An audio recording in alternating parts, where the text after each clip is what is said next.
जय श्री कृष्ण। नमो नमः साथियों। एक बार फिर आपके सामने एक नया वीडियो लेकर प्रस्तुत हूं।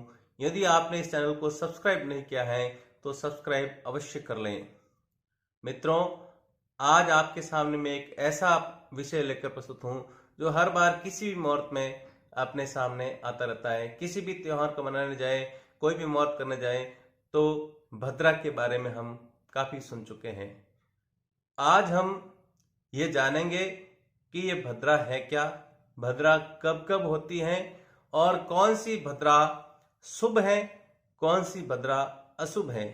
इन सब चीजों को अगर जानना है तो अंत तक इस वीडियो में बने रहें। आइए हम जानते हैं कि भद्रा क्या है।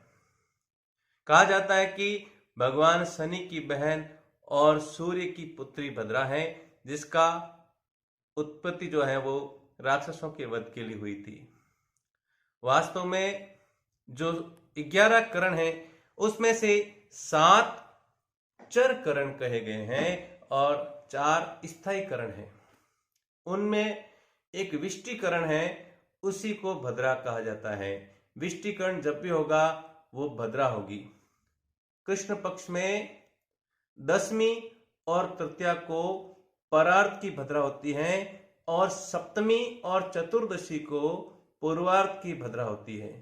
शुक्ल पक्ष में एकादशी और चतुर्थी को परार्ध की भद्रा होती है और अष्टमी और पूर्णिमा को पूर्वार्ध की भद्रा होती है। परार्ध क्या है? परार्ध यानी रात्रि संज्ञक, रात्रि में जो भद्रा होती है उसको परार्ध भद्रा कहते हैं और पूर्वार्ध का मतलब दिन की भद्रा। अब भद्रा का निवास, भद्रा के निवास के आधार पर भी उसकी शुभता और अशुभता होती है।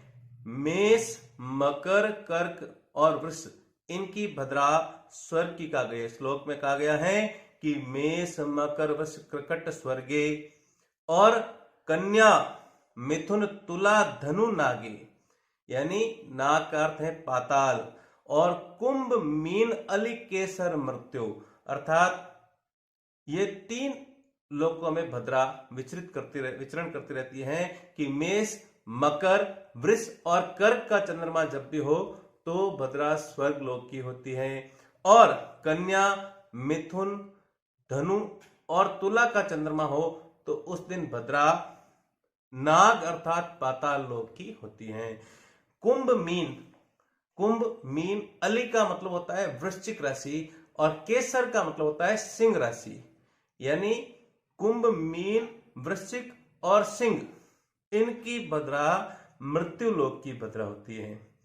अब भद्रा, मृत्यु लोक की भद्रा को सम्मुख भद्रा कहा गया है और पाताल की भद्रा अधोमुखी भद्रा कही गई है और स्वर्ग की भद्रा ऊर्ध्वमुखी भद्रा कही गई है। इसलिए जो सम्मुख भद्रा होगी वो कष्ट देने वाली होती है, स्वर्ग की जो भद्रा है वो सुख देने वाली होती है और पाताल की जो भद्रा होती है वह धनदायक होती है। अर्थात जो मृत्यु लोक की भद्रा है वह ही कष्टकारी होती है। इसके अतिरिक्त मैंने पहले बताया था कि जो परार्ध और पूर्वार्ध की भद्रा, यदि परार्ध वाली भद्रा पूर्वार्ध में हो तो वह विनाशकारी नहीं होती, यानी वह खराब अशुभ नहीं होती है।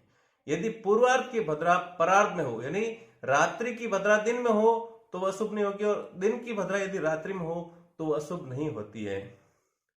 कुछ कार्यों में भद्रा त्याज्य है, जैसे विवाह में भद्रा का त्याग करना चाहिए, होलिका दहन और रक्षाबंधन में भी भद्रा का त्याग करना चाहिए। भद्रा के 3 भाग कहे गए हैं, भद्रा मुख और मध्य का भाग उदर कहा गया है और पिछला भाग पुच्छ कहा गया है। भद्रा के 3 भाग करने पर जो पुच्छ भाग में शुभ कार्यों को संपन्न किया जा सकता है।